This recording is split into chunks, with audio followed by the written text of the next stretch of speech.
सही फैसला बच्चों का भविष्य बना देता है। अरे देखो तो शोभा और बिनी आ गए हैं। बाबूजी ने खुश होते हुए मम्मी और रोहित से कहा।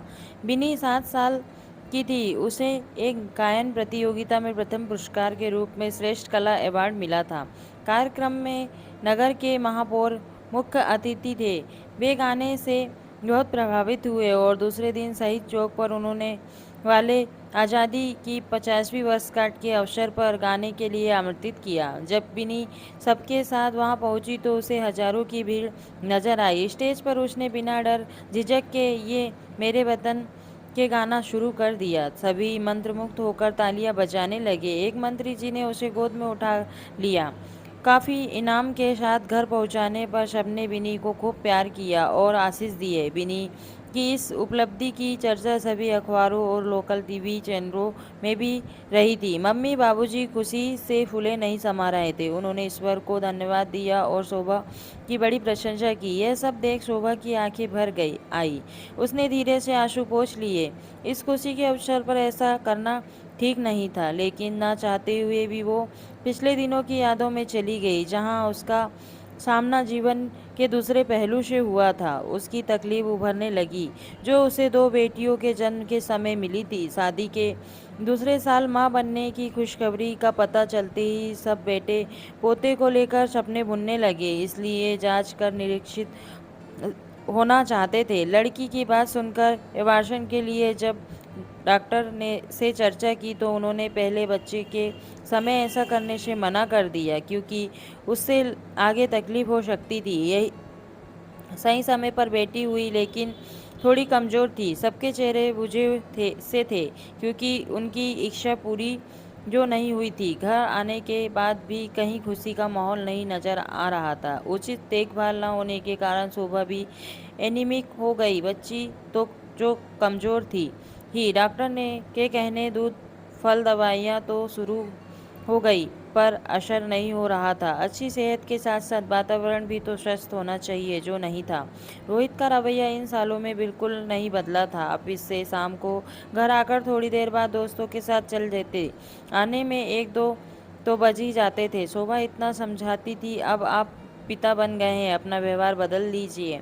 मगर रोहित पर कोई फर्क नहीं पड़ता। मम्मी बाबूजी उसको समझाने की बजाय शोभा को ही गलत ठहराते कि तुम ही झगड़ती हो, इसलिए वो घर समय पर नहीं आता। एक दिन तो हद ही हो गई।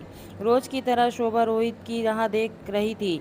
हालांकि बेटी को संभालते थकी रहती थी, नींद आने लगती, मगर पति घर नहीं आए तो चाह कर भी नहीं सोया जाता। काफी समय गुजर गया तो वो नीचे आई तो देख ये तो बाबूजी के कमरे में सो रहे थे। मन गुस्से से भर गया। मैं यहाँ परेशान हो रही हूँ और ये न जनाब मज़े से सोए हैं। इसी बीच बाबूजी जाग गए और शोभा से कहने लगे, बहू मुन्ना 1 घंटे पहले आ गया था।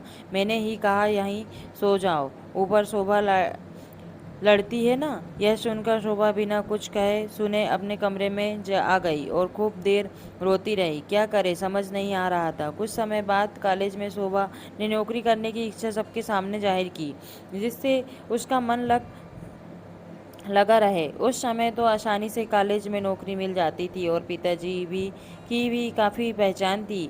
मगर यह बात सुनते ही बाबूजी गुस्सा हो कर कहने लगे, हमारे घर में बहुएं नौकरी नहीं करती, फिर ज़रूरत भी क्या है। अभी तो वैसे ही तेज स्वभाव है, नौकरी करने लगेगी तो पता नहीं क्या होगा।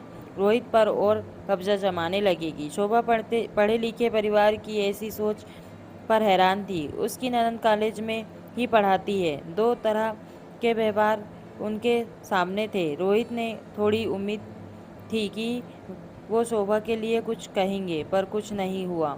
शोभा ने ट्यूशन पर घर पर लेना शुरू कर दिया, पर वह भी समस्याओं का सामना करना पड़ा। कभी मम्मी को काम में हाथ न बटाने से नाराजगी थी, वही बाबूजी और रोहित उन पर ध्यान न देने के कारण चिढ़े रहते। आखिरकार थोड़े ही दिनों में ट्यूशन बंद करना पड़ा। गुड़िया 2 साल की ही हो गई थी। इन सब तानों का परिणाम शोभा के ब्लड प्रेशर और शरीर की सूजन के रूप में दिखाई देने लगा। रोहित ने फैमिली लेडी डॉक्टर को क्लिनिक में दिखाया। डॉक्टर ने कुछ टेस्ट करवाने कहा। रिपोर्ट में थायराइड होने के कारण दोबारा मां बनने की बात भी पता चली। बच्चे पर थायराइड का असर समझने डॉक्टर ने सोनोग्राफी करवाने की सलाह दी। रिपोर्ट तो सही आई और लड़की है ये भी पता चला। घर पर का माहौल और बिगड़ गया था। ये वे सब एवर्शन करवाना चाहते थे और लगातार दबाव भी बना रहे थे, किंतु शोभा ने इस बार उन इनकार कर परिस्थितियों का सामना किया। शोभा निश्चय में अड़िग रही। आखिर सही समय पर बेटी ने जन्म लिया। मम्मी बाबूजी जरा देर से को अस्पताल आए। रोहित कुछ देर ठहरते, बाकी समय काम वाली बाई ही वहाँ रहती। घर आने पर भी सबका वैसा व्यवहार था। शोभा का दिल बैठने लगा। वह भविष्य को लेकर संकुचित रहने लगी, साथ ही ईश्वर से प्रार्थना करती रहती कि सब ठीक हो।